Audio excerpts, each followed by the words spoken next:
मेरे बहुत क्लाइंट्स परेशान रहते हैं कि हमारा इंच लॉस तो हो रहा है लेकिन द वेट इज स्टक।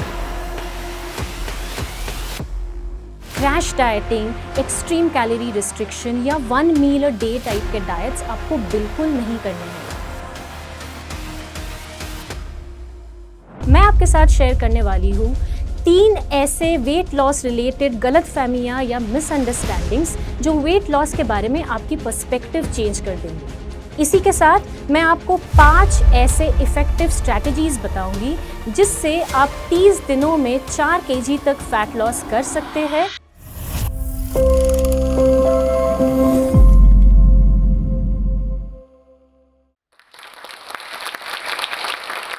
एक बार एक महिला क्लाइंट मेरे पास आई। पिछले 2 सालों में वो 5 अलग अलग डाइट्स ट्राई कर चुकी थी। कभी एकदम बिना कार्बोहाइड्रेट वाला डाइट, कभी एक बार दिन में खाना खाने वाला डाइट और कभी सिर्फ सैलेड्स डाइट। जब भी वो किसी डाइट पे जाती वो 6 to 8 kgs वजन कम कर लेती, लेकिन जैसे ही 3-4 महीने बाद वो नॉर्मल खाना खाना शुरू करती उनका वो वजन फिर से बढ़ जाता। वो बार बार अपने वजन कम होने और बढ़ने से थक चुकी थी। इसी के साथ साथ उनके गट प्रॉब्लम शुरू हो गए थे, उनके हेयर फॉल के प्रॉब्लम शुरू हो गए थे और वो काफ़ी मेंटली लो फील करती थी। हमने 6 मंथ्स तक साथ में काम किया। ना सिर्फ उनका वजन घटा, उनका कॉन्फिडेंस बढ़ा। इसी के साथ उनके खाने के साथ जो एक नेगेटिव रिलेशनशिप, एक डर या गिल्ट का रिलेशनशिप हो चुका था, वो काफ़ी हद तक सुलझ गया। सबसे बड़ी बात, उन्होंने जो अपना वजन घटाया वो आज 1 साल बाद भी नहीं बढ़ा। क्या ये मुमकिन है? क्या ऐसे सस्टेनेबली फैट लॉस करना पॉसिबल है? जी हाँ, बिल्कुल पॉसिबल है। नमस्ते, मेरा नाम है निरुपमा। मैंने PhD करी है फूड साइंस एंड न्यूट्रिशन में और मैं पिछले 8 साल से यूट्यूब पे फूड, हेल्थ और साइंस रिलेटेड वीडियोस बना रही हूँ। आज जोश टॉक्स हिंदी के इस मंच पे मैं आपके साथ शेयर करने वाली हूँ 3 ऐसे वेट लॉस रिलेटेड गलतफहमियां या मिसअंडरस्टैंडिंग्स जो वेट लॉस के बारे में आपकी पर्सपेक्टिव चेंज कर देंगे। इसी के साथ मैं आपको 5 ऐसे इफेक्टिव स्ट्रैटेजीज बताऊंगी जिससे आप 30 दिनों में 4 kg तक फैट लॉस कर सकते हैं, इस तरीके से कि वो फिर से ना बढ़े। तो सबसे पहली बात, वेट लॉस ये एक गलत टर्म है। इसके लिए आपको जानना होगा कि हमारा जो वेट है वो किन 4 चीज़ों से बना हुआ है। हमारा weight is a combination of our muscle weight, bone weight, body fat percentage and water weight. इन 4 चीज़ों से हमारा वेट बना हुआ है। ये समझना क्यों ज़रूरी है? क्योंकि जब हम एक्सट्रीम कैलोरी रिस्ट्रिक्शन या खाना बंद करके वेट लॉस करते हैं तब जो वज़न घटता है वो अक्सर हमारा मसल लॉस होता है। आपने देखा होगा कि जब कुछ लोग बहुत जल्दी से अपना वजन घटा लेते हैं, उनका हाथ और पैर तो पतला लगने लग जाता है, लेकिन बेली फैट वैसा का वैसा रह जाता है। इसे हम स्किनी फैट बोलते हैं, मतलब very low muscle mass and high body fat percentage. हमें वेट लॉस में अपना मसल मास लूज नहीं करना है। क्यों? क्योंकि muscles are the only anti ageing organs in our body. मतलब जितना आपके बॉडी में मसल मास रहेगा उतना आप इन अ हेल्दी वे एज कर पाओगे, उतना आपका एक अच्छा टोन दिखेगा, बॉडी का पोस्चर अच्छा रहेगा, आपका मेटाबॉलिज्म हाई रहेगा। उसी के साथ साथ एज रिलेटेड जो फिजिकल डिसेबिलिटीज आती है या बोन लॉस होता है उसका रिस्क कम हो जाएगा। तो हमें वेट लॉस में अपना मसल लॉस नहीं करना, हमें अपना फैट लॉस करना है। इसीलिए वेट लॉस इस टर्म को रिप्लेस करना चाहिए फैट लॉस के साथ। फैट लॉस आपको कई lifestyle diseases like diabetes, high blood pressure, high blood cholesterol या PCOD एंड हार्मोनल प्रॉब्लम्स के रिस्क से बचा सकता है। मेन में 25% से ऊपर और फीमेल्स में 32% के ऊपर के फैट परसेंटेज को ओबीज बोला जाता है। दूसरी बात, let the number on the weighing scale not define you. इसका मतलब कि वेइंग स्केल के नंबर से अब ज्यादा परेशान मत होइए। रोज रोज वेइंग स्केल चेक करने से सिर्फ स्ट्रेस बढ़ता है, वेट तो नहीं घटता। हाँ, भले ही आप महीने 2 महीने में एक बार आपका वेट चेक कर सकते हो, लेकिन उस नंबर से बहुत ज़्यादा खुश या बहुत ज़्यादा अपसेट होने की ज़रूरत नहीं है। क्योंकि ऐसा हो सकता है कि आप स्किनी फैट हो, मतलब आपका वेट तो सही दिखा रहा है लेकिन आपके बॉडी में हाई बॉडी फैट परसेंटेज है। और ये भी हो सकता है कि आपका फैट लॉस हो रहा है लेकिन वो नंबर आपके वेइंग स्केल में रिफ्लेक्ट नहीं कर रहा, क्योंकि जब आप एक सस्टेनेबल तरीके से फैट लॉस करते हैं अपने मसल मास को मेंटेन करते हुए, तब वो नंबर हमेशा वेइंग स्केल पे रिफ्लेक्ट नहीं करता, वो आपको आपके बॉडी मेजरमेंट्स में पता चल जाता है। आप ऐसे सोचिए, फैट जो है वो कॉटनी होता है, वो बॉडी में ज्यादा स्पेस ऑक्यूपाई करता है, जबकि मसल्स डेंस होते हैं और वो कम जगह लेते हैं बॉडी में।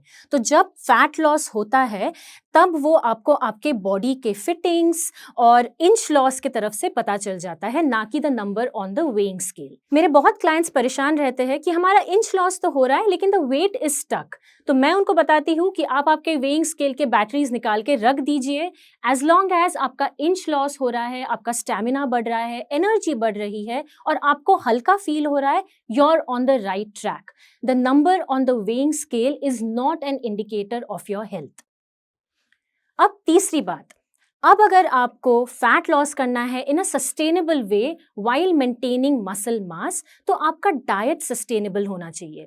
सस्टेनेबल डाइट का मतलब ऐसा डाइट जो आप जिंदगी भर फॉलो कर पाओ, even on your busiest day. तो अब आप कहोगे क्या मैं पूरी जिंदगी फिर समोसा, कचौड़ियाँ, पूड़ियाँ ये खा के बिता दूं? नहीं, ये आपको भी पता है कि ये सब चीजें आप रोज नहीं खा सकते। आपको आपके बॉडी को एक फरारी के जैसे ट्रीट करना है। वो तभी लंबे समय तक चलेगी जब आप उसमें प्रीमियम क्वालिटी पेट्रोल डालोगे, ना कि मिलावटी ईंधन। तो सस्टेनेबल डाइट का मतलब ये होता है कि crash dieting, extreme calorie restriction या 1 मील अ डे टाइप के डाइट्स आपको बिल्कुल नहीं करने हैं। जब आप ऐसे डाइट्स करते हो, आपकी बॉडी मेटाबॉलिक एडेप्टेशन में चली जाती है, मतलब वो आपका मेटाबॉलिज्म एकदम स्लो कर देती है, और स्लो मेटाबॉलिज्म मतलब फास्ट एजिंग। तो जो भी डाइट्स आपसे पूरे फूड ग्रुप्स यानी कार्बोहाइड्रेट या फैट्स अवॉइड करने के लिए कहे, या फिर आपको मील रिप्लेसमेंट्स या सप्लीमेंट्स लेने कहे, या फिर आपको एक्सट्रीम कैलोरी कटिंग करने कहे, ये डाइट्स आपको बिल्कुल नहीं फॉलो करने हैं। बिकॉज इन डाइट्स में आपको रिजल्ट्स तो मिलेगा लेकिन वो शॉर्ट टर्म होगा विथ हाई रिस्क। जैसे फाइनेंसेस में हमको लो रिस्क हाई रिटर्न वाले इन्वेस्टमेंट्स पसंद आते हैं, वैसे मैं आज आपको सस्टेनेबल फैट लॉस के लिए 5 ऐसे लो रिस्क हाई रिटर्न तरीके बताऊंगी। पहला तरीका, स्मार्ट कैलोरी कंट्रोल।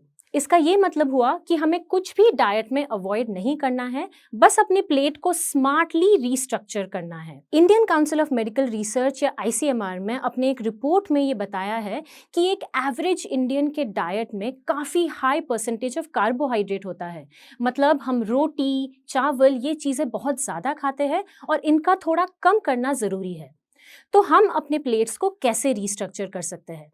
मान लीजिए आपके लंच या डिनर में आप 3 रोटियां, 1 कटोरी दाल और 1 कटोरी सब्जी खाते हो। अब इसको रीस्ट्रक्चर करने के लिए आप सबसे पहले तो रोटी का अमाउंट थोड़ा कम कर लीजिए, आप 2 रोटियां खाएं। आप थोड़ा दाल का अमाउंट बढ़ा लीजिए। इसी के साथ आप एक प्रोटीन का सोर्स ऐड कर लीजिए, जैसे 1 कटोरी दही या 1 उबला हुआ अंडा, और आप एक छोटा पोर्शन ऑफ सैलड इंक्लूड कर लीजिए। अब ये सैलड क्या हो सकता है? ये कटी हुई ककड़ी या गाजर या मूली हो सकता है। अब जब आप खाने की शुरुआत करें तो सबसे पहले इस सैलड को खा लें और फिर बाकी का खाना खाएं। सैलड में जो फाइबर होता है उससे बॉडी को थोड़ी सटाइटी मिल जाती है और आप ओवर ईट नहीं करोगे आपका खाना।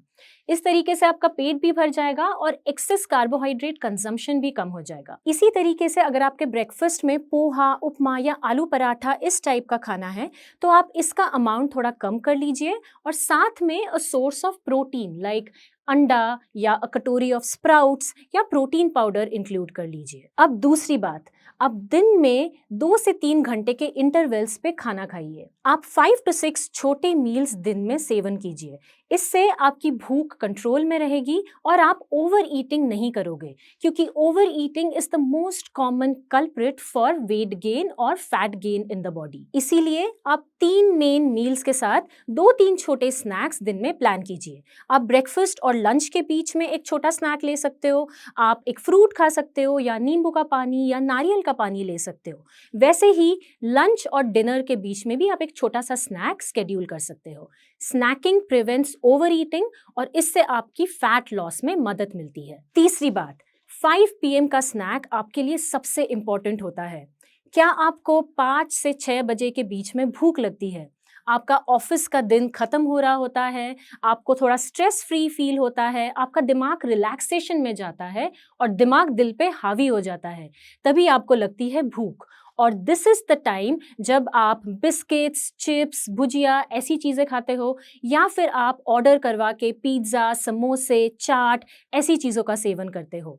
मैं ये नहीं कह रही कि आप ये चीज़ें खा नहीं सकते, आप 10 दिन में एक बार खा सकते हो, लेकिन जब ये चीज़ें आप बहुत रेगुलरली खाना शुरू कर देते हो, तब पूरा प्लान बिगड़ जाता है, कैलोरीज ऐड होने लगते हैं और आपका फैट गेन होने लग जाता है। तो इसका सल्यूशन क्या है? सल्यूशन ये है कि आप आपके इवनिंग स्नैक्स का प्लान पूरे हफ्ते के लिए पहले से बना लो। जब आप प्लानिंग करते हो और आपको पता होता है कि आपको स्नैक्स में क्या खाना है, तब ऑटोमेटिकली आपका ब्रेन तैयार होता है। बहुत कम चांसेस तब होते हैं कि आप कुछ ऑर्डर करवा के या मंगवा के खाओगे।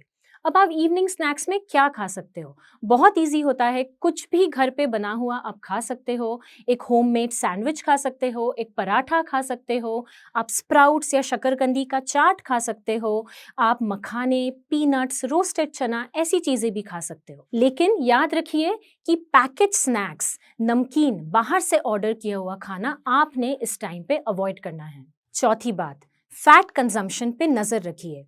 1 ग्राम फैट से आपको 9 कैलोरीज मिलते हैं, जबकि 1 ग्राम कार्बोहाइड्रेट और 1 ग्राम प्रोटीन आपको 4 कैलोरी देता है। इसका मतलब ये हुआ कि fats are more calorie dense. इसीलिए आपके डाइट में ऑयल का कंजम्पशन या फैट का कंजम्पशन कितना है, इसका आपको ध्यान रखना पड़ेगा। जब आप रेस्टोरेंट्स में जाते हो या बुफेज में खाते हो, तो ऑयली, क्रीमी ग्रेवीज से आपको दूर रहना है। डीप फ्राइड स्नैक्स से आपको दूर रहना है। अगर घर में आपको पापड़ खाना है, तो उसे डीप फ्राई करने से अच्छा है कि आप उसको रोस्ट करके खा लो। अगर आपके पराठे में घी डलता है, तो वो कितना घी डलता है इसका आप ध्यान दीजिए। 1 चम्मच घी से अप्रोक्सीमेटली 50 कैलोरीज आपको मिलते हैं। वैसे ही नट्स बहुत हेल्दी है हमारे लिए, लेकिन एक मुट्ठी नट्स में आपको 200 कैलोरीज मिलते हैं। तो कितना खाना है इसका आप जरूर ध्यान रखिए। फिफ्थ और मोस्ट इंपॉर्टेंट बात, मूवमेंट। रोज सुबह 1 ग्लास जीरा पानी या नींबू पानी पीने से घर बैठे बैठे फैट लॉस वाले वीडियोस तो आपने देखे ही होंगे। लेकिन मैं आपको एक बात बता दूं, सिर्फ 1 ग्लास जीरा पानी या नींबू पानी पीने से आपका फैट मेल्ट नहीं हो सकता। इससे सिर्फ वीडियोस की वायरलिटी और लाइक्स बढ़ती है, वेट तो नहीं घटता। क्योंकि वेट घटाने के बस 2 ही प्रूवन तरीके हैं, कैलोरी कंट्रोल जिसकी हमने अभी बात की, और मूवमेंट एंड एक्सरसाइज जिस बारे में हम अभी बात करेंगे। मूवमेंट एंड एक्सरसाइज ऐसी 2 चीजें हैं जो सही मायने में आपके हेल्थ को ट्रांसफॉर्म कर सकती है। ना सिर्फ ये आपको फैट लॉस के लिए मदद करेंगी, बट ये आपको बीमारियों के रिस्क से बचाएंगी। अब मूवमेंट और एक्सरसाइज ये 2 अलग चीजें हैं। मूवमेंट का मतलब है वॉक पे चले जाना, स्टेयर्स क्लाइंब करना, घर के काम करना, इनको मूवमेंट माना जाता है और ये बॉडी के लिए बेयर मिनिमम है, ये आपको करना ही है। Sitting is the new smoking, ऐसी एक कहावत है। मतलब ज्यादा देर बैठे रहना स्मोकिंग करने जितना खतरनाक है। रिसर्च ये बताता है कि रोज 1 घंटा वॉक करना आपके शरीर के लिए बहुत फायदेमंद है। ये आपके heart health, blood circulation, bone density, mood and focus को बहुत इंप्रूव करता है। अगर आप एक साथ 1 घंटा वॉक मैनेज नहीं कर पाते, तो इस वॉक को आप 30-30 मिनट्स के 2 इंटरवल्स में डिवाइड कर लीजिए। अगर आप बाहर नहीं जा पा रहे वॉक करने, तो आप घर पे वॉक कर लीजिए। आप फोन पे बात करते करते वॉक कर लीजिए। खाना खाने के बाद, स्पेशली डिनर के बाद 10 से 15 मिनट का वॉक आप जरूर कीजिए। इससे फैट लॉस में बहुत मदद मिलती है। अब बात करते हैं एक्सरसाइज की। एक्सरसाइज का मतलब होता है प्लान्ड स्ट्रक्चर्ड वर्कआउट। ऐसे वर्कआउट्स जहां आप आपके बॉडी को चैलेंज कर सकते हो। The best kind of exercise is strength training और रेजिस्टेंस ट्रेनिंग, जहां आपकी बॉडी अगेंस्ट रेजिस्टेंस काम करती है। अब ऐसा जरूरी नहीं है कि स्ट्रेंथ ट्रेनिंग करने के लिए आपको जिम जाना पड़े और वेट लिफ्टिंग करना पड़े। ये आप घर पे भी कर सकते हो, आपके बॉडी वेट को यूज करते हुए। Body weight squats, lunges, deadlifts, planks and pushups, ये एक्सीलेंट स्ट्रेंथ ट्रेनिंग एक्सरसाइजेस है। अब बहुत लोग मुझसे पूछते हैं कि क्या सिर्फ वॉकिंग करना इनफ नहीं है? तो वॉकिंग तो आप ज़रूर कीजिए, ये बॉडी की नेसेसिटी है, लेकिन walking is not a replacement for strength training. Strength training या मसल ट्रेनिंग करना बहुत ज़रूरी है, क्योंकि जब आप आपके मसल्स को वर्क करते हो तब आपके मसल्स फैट बर्न करते हैं और आपके मसल्स वर्कआउट के 48 आवर्स के बाद तक फैट लॉस करते रहते हैं। मतलब स्ट्रेंथ ट्रेनिंग आपके बॉडी को एक फैट बर्निंग मशीन बना देती है। तो मूवमेंट और एक्सरसाइज का स्प्लिट कैसे होना चाहिए? अब मूवमेंट एक ऐसी चीज़ है जो आप रोज़ करोगे। वॉकिंग करना, स्टेयर्स लेना, घर के काम करना और जनरली एक्टिव रहना, ये चीज़ें आपको रोज़ करनी है। लेकिन स्ट्रेंथ ट्रेनिंग जो है वो मिनिमम 1 से 2 बार हफ्ते में होना चाहिए। तो ये थे मेरे 5 ऐसे इफ़ेक्टिव तरीके जिसको फॉलो करते हुए आप 1 महीने में फ़ैट लॉस कर सकते हैं और इस तरीके से कर सकते हैं कि वो फ़ैट फिर से वापस ना आए। मैं उम्मीद करती हूँ कि आप ये सस्टेनेबल सॉल्यूशंस आपके लाइफ के अंदर फॉलो करेंगे और अच्छे हेल्थ का आनंद उठाएंगे। Thank you so much.